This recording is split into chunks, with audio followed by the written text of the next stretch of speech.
Okay, കോഴിയിറച്ചി തിരുമ്മി വെച്ചു. ഇനി നമുക്ക് ഇഞ്ചി, വെളുത്തുള്ളി, തക്കാളി, സവാള, പച്ചമുളക്, കറിവേപ്പില ഇത്രയും സാധനങ്ങളോട് വേണം ഇത് നമുക്ക് ചെറുതായിട്ട് അരിഞ്ഞെടുത്ത് ചതച്ചൊക്കെ എടുക്കാം. നമ്മൾ അതിന് വേണ്ടി പാത്രം അടുപ്പ് വെച്ച് എണ്ണ ഒഴിച്ചു, കടുക് ഇട്ട് കൊടുത്തു, പൊട്ടിക്കഴിഞ്ഞു. ഇനി നമുക്ക് ഇഞ്ചി, വെളുത്തുള്ളി, കറിവേപ്പില ഇവ ചതച്ച് വെച്ചിട്ടുണ്ട്, അതോടെ ഇട്ട് കൊടുക്കാം. ഇത് ആവശ്യത്തിന് മൂത്ത് വന്നിട്ടുണ്ട്. ഇനി നമുക്ക് സവോളയും പച്ചമുളകും കൂടി ഇട്ട് കൊടുക്കാം. ഇത് നന്നായിട്ട് മൂത്തെടുക്കാം. ആവശ്യത്തിന് മൂത്തിട്ടുണ്ട്. നമുക്ക് തക്കാളിയും ഇട്ട് കൊടുക്കാം.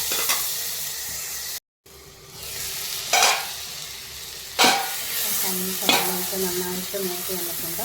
നമുക്ക് മല്ലിപ്പൊടിയും ഇച്ചിരി മഞ്ഞൾപ്പൊടിയും കൂടി ഇട്ട് ആ മുളകുപൊടി നന്നായിട്ട് മൂത്തെടുക്കണം കേട്ടോ. മല്ലിപ്പൊടിയും നന്നായിട്ട് മൂത്തിട്ടുണ്ട്.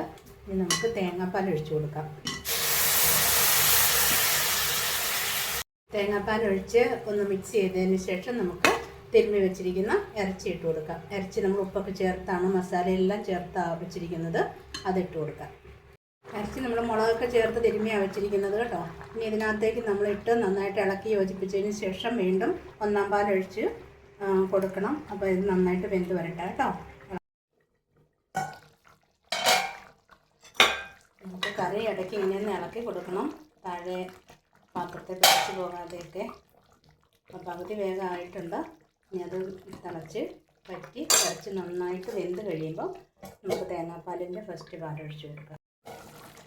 നമ്മുടെ നാട്ടിൻപുറങ്ങളിലൊക്കെ സാധാരണയായി ഉണ്ടാക്കുന്ന പിടിയുടെ കൂടെ കഴിക്കാൻ വേണ്ടിയിട്ടൊക്കെ ഉണ്ടാക്കുന്ന കോഴിക്കറിയാണ്. വെന്തിട്ടുണ്ട്. നമുക്ക് ഒന്നാം പാലും കൂടി ഒഴിച്ച് 1 മിനിറ്റ് വീണ്ടും നമുക്ക് തിളയ്ക്കാനായിട്ട് വെക്കണം. അപ്പോൾ നമ്മുടെ കറി റെഡിയാണ്. പിന്നെ വെന്ത കോഴി ആയതുകൊണ്ട് അധികം ഇളക്കി പൊടിഞ്ഞു പോകാതെ സൂക്ഷിക്കണം. 1 മിനിറ്റും കൂടി കഴിഞ്ഞിട്ട് നമുക്ക് കറി താഴെയാക്കാം. ഓക്കെ, നമ്മുടെ കറി റെഡിയായി. അപ്പോൾ എല്ലാവരും ഈ റെസിപ്പി ഒന്ന് പരീക്ഷിച്ച് നോക്കുക. നല്ല രുചിയുള്ള കറിയാണ്. പിടിയുടെ കൂടെയും അപ്പത്തിൻ്റെ കൂടെയും ഒക്കെ കഴിക്കാൻ പറ്റിയ നാടൻ രീതിയിലുള്ള പരമ്പരാഗതമായി നമ്മൾ ഉണ്ടാക്കുന്ന കറിയാണ്. ഓക്കെ, നാടൻ കോഴിക്കറി റെഡിയാണ്. നമുക്ക് പിടിയുടെ കൂടെ കഴിക്കാം. അപ്പോൾ നന്നായിട്ട് വെന്തിട്ടുണ്ട്. നല്ല പിടിയും കോഴിയും ഓക്കെ റെഡിയാണ്.